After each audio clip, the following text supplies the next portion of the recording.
In a sneak peek of Nat Geo's upcoming docuseries JFK, One Day in America, surviving witnesses recall the president's assassination 60 years ago and the chaos that followed.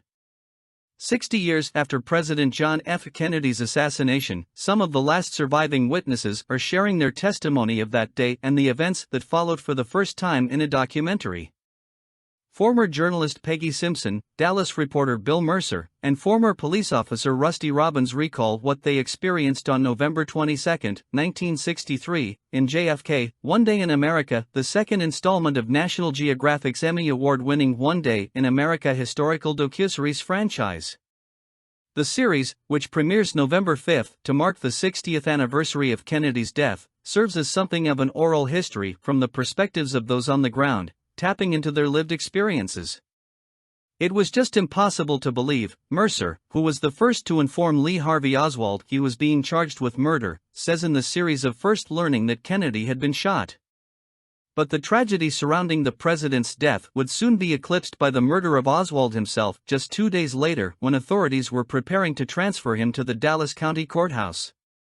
Simpson, the only female Associated Press reporter working in Texas in 1963, was an eyewitness when local Dallas nightclub owner Jack Ruby shot Oswald while he was being walked through the basement of the Dallas police headquarters.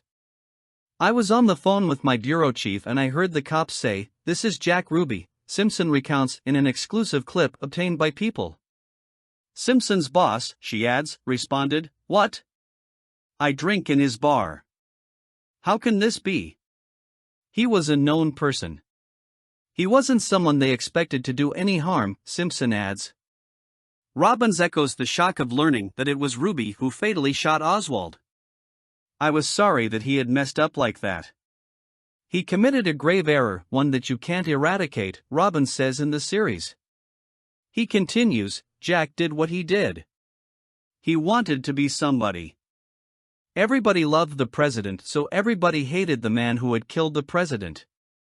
Somehow, Jack thought, this was going to make Jack a hero."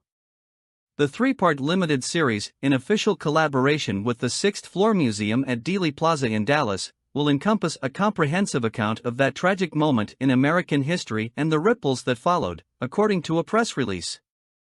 The landmark docuseries weaves archival footage, some colorized for the first time, with key testimony from the last surviving witnesses to create an immersive, minute-by-minute examination of that pivotal day that forever changed history, per the release.